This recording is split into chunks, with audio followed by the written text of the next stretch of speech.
La musica, i canti, le ballate, le litanie, ma anche la voce che fa rivivere storielle, aneddoti, vivaci citazioni che sono il cuore di questo lavoro e che ci consegna un originale ritratto della cultura Yiddish. Stiamo parlando di Oilem Goilem, lo spettacolo che ha fatto conoscere Monio Vadi al grande pubblico e che vedremo in scena il 24 novembre al Teatro Lavaroni di Artegna. Ne parliamo insieme all'autore e regista in questa puntata del Teatro a Casa Tua.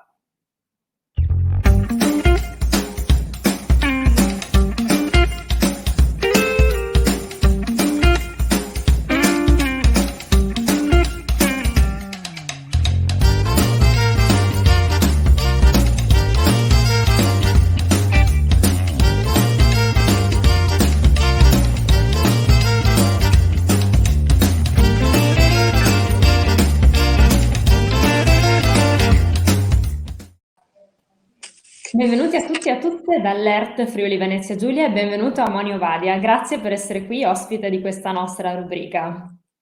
Grazie a voi per l'invito e un carissimo saluto ai friulani che vedranno questa nostra conversazione.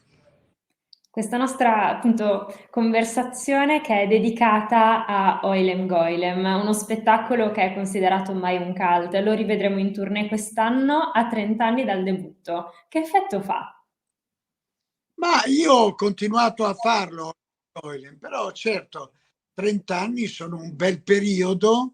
Oilem Goilem ha segnato, diciamo, una trasformazione del mio statuto di teatrante, mi ha fatto conoscere a tantissimi uno spettacolo che ha avuto un numero impressionante di spettatori, è uno spettacolo che mi ha portato un'immensa fortuna e mi ha permesso anche di far conoscere un mondo che nel nostro paese non era conosciuto se non da specialisti o da intellettuali.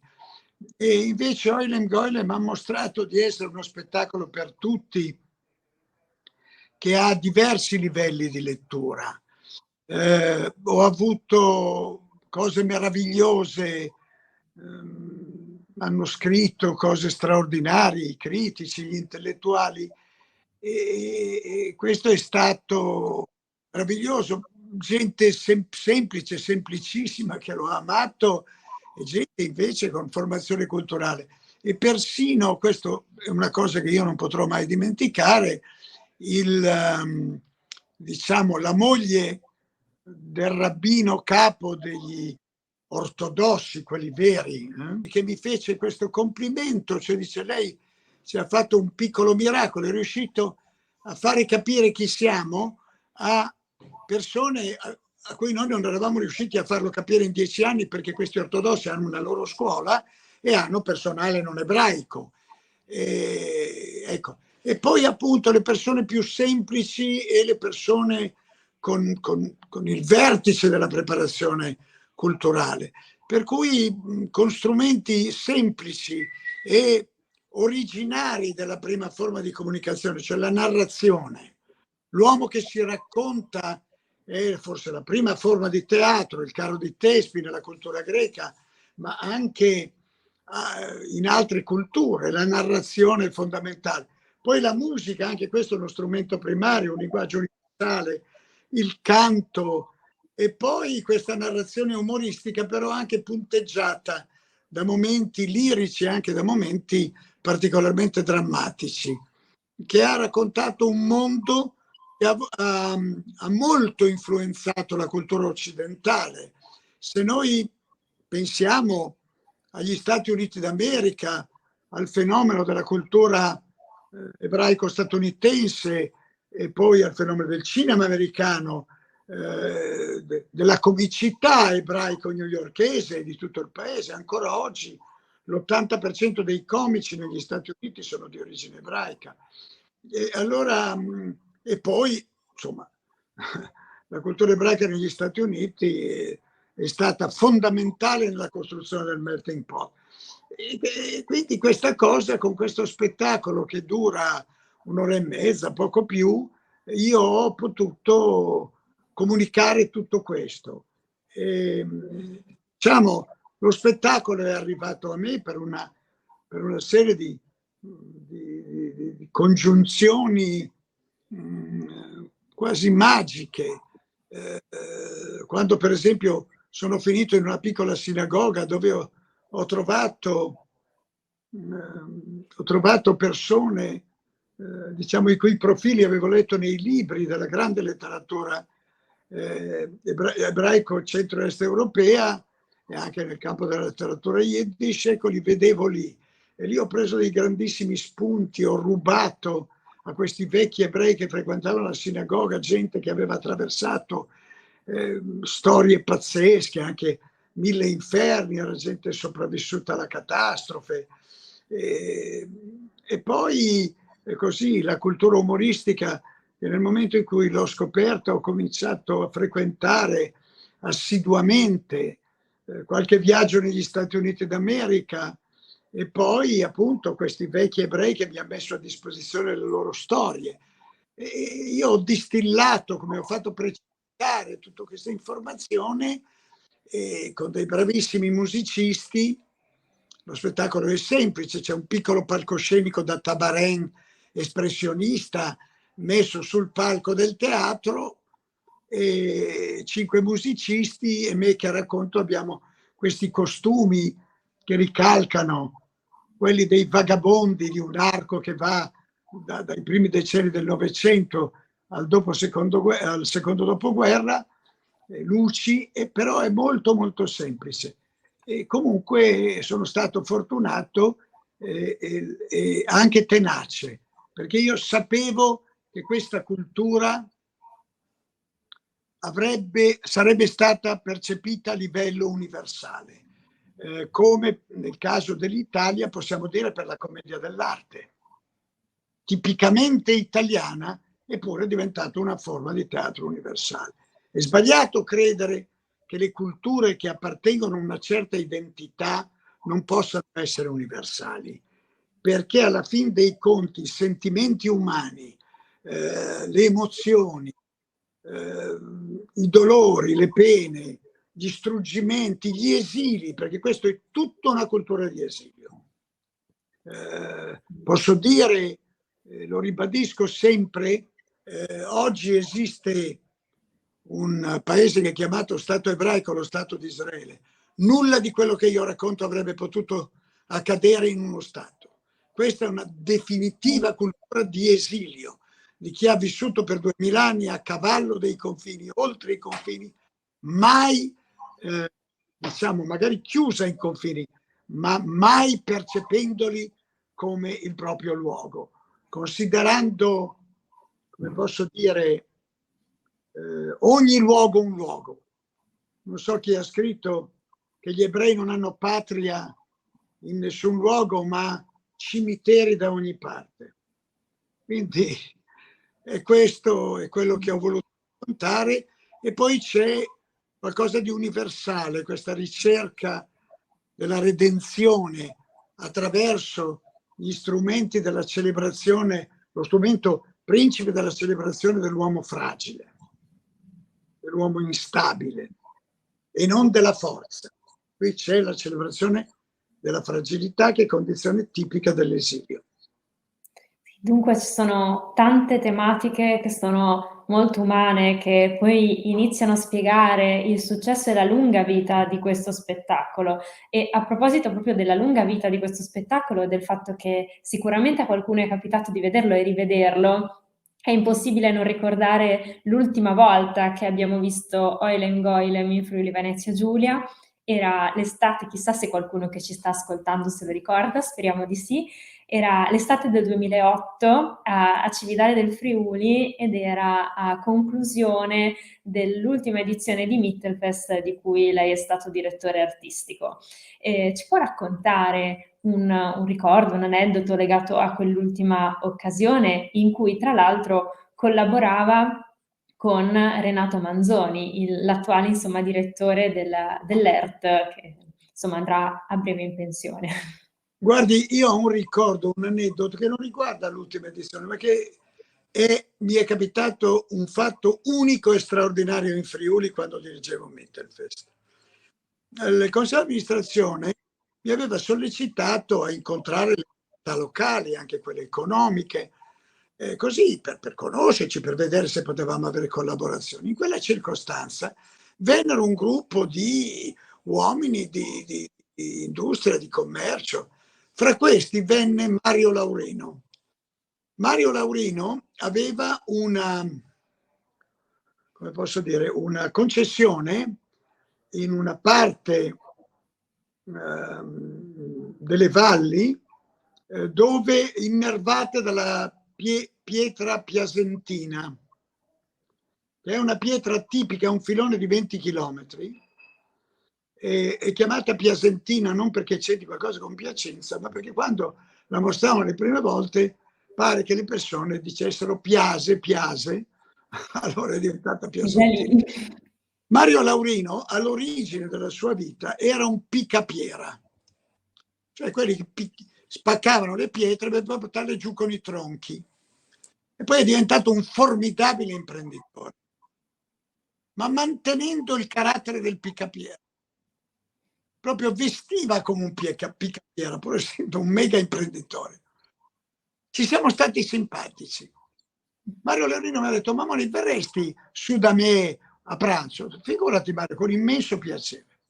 Sono andato su e in poche volte è nata una grande amicizia.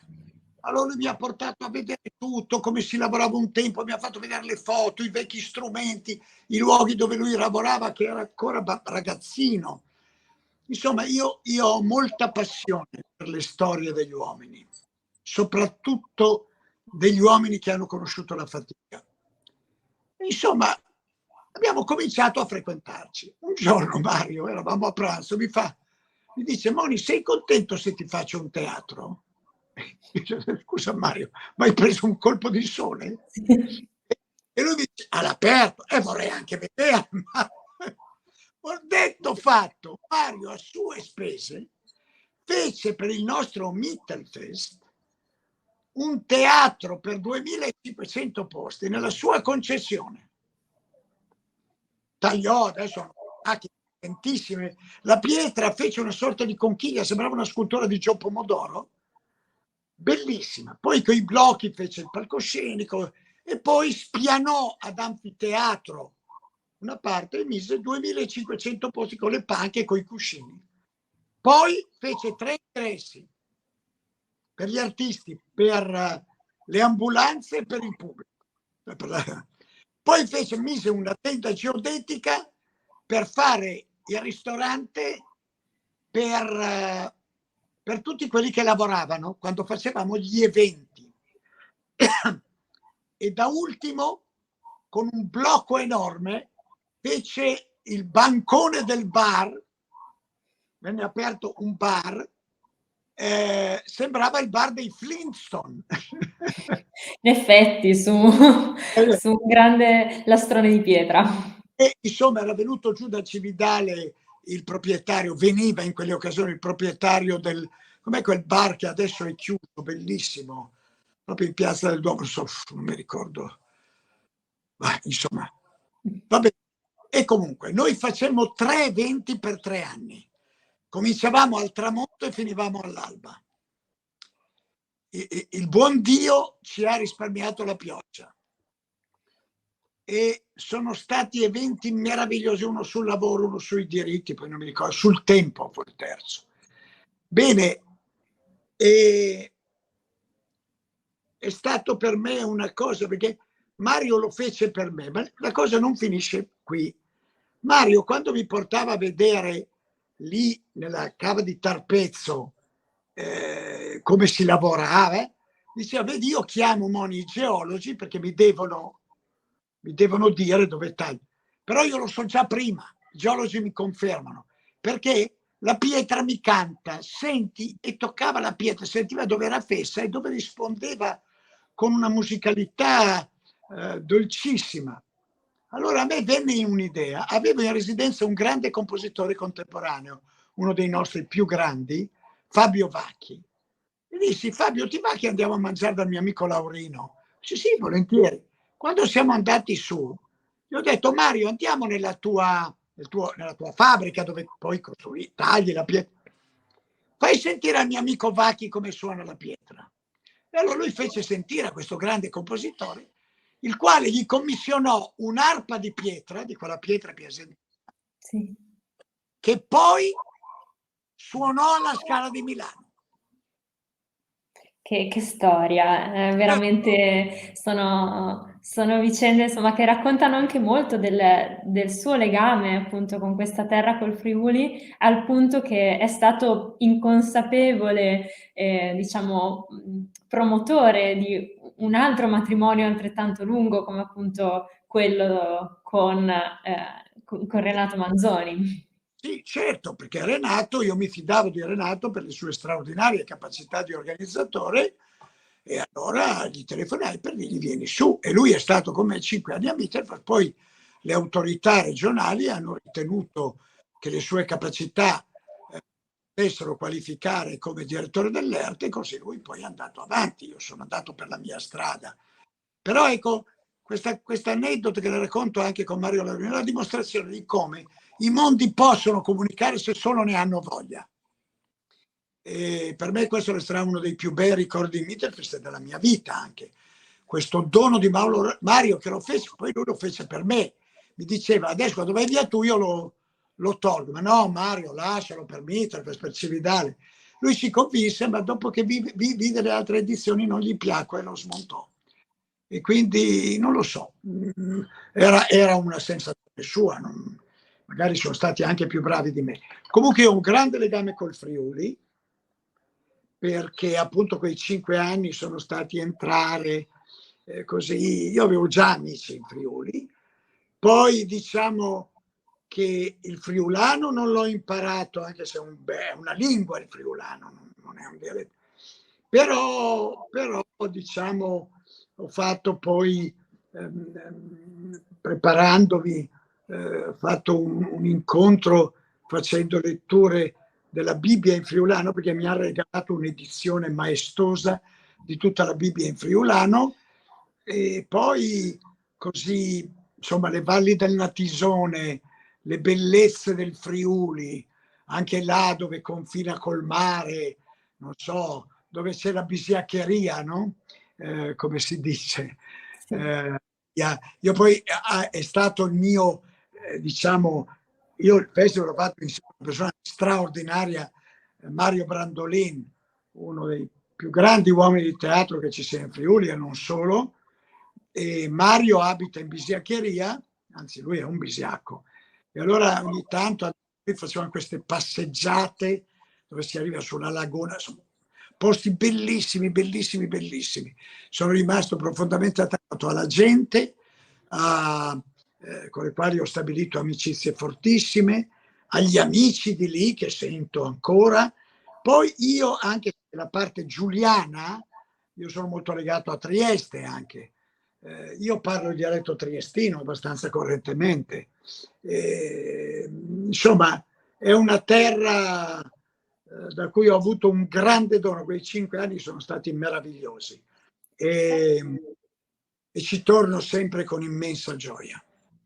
E siamo felici appunto di poterla riaccogliere con lo spettacolo, quindi lo aspettiamo ad Artegna, che appunto è tutta un'altra zona rispetto alla Trieste, alla Bisiaccaria, alla stessa Cividale, ma che non mancherà di stupirla, non abbiamo dubbi e siamo anche convinti che il pubblico apprezzerà la possibilità di vedere lo spettacolo. Dunque, io la ringrazio molto per essere stato nostro ospite, ringrazio anche tutti gli spettatori e le spettatrici che ci hanno seguito. Ricordiamo che lo spettacolo sarà il 24 di novembre al Teatro Lavaroni di Artegna. Tutte invece le interviste del Teatro Casa Tua sono disponibili sempre e gratuitamente sul nostro sito rtfug.it e sulla nostra pagina Facebook. Mi permetta di dire che sarò felice di vedere il pubblico friulano anche della vostra zona che ho meno frequentato, ne sono felice e voglio dare un saluto caloroso, il più caloroso dei miei mandi Friuli. La chiusura perfetta per questa puntata. Grazie mille a Monio Vadia e buona serata a tutti e a tutte. Grazie, grazie, arrivederci.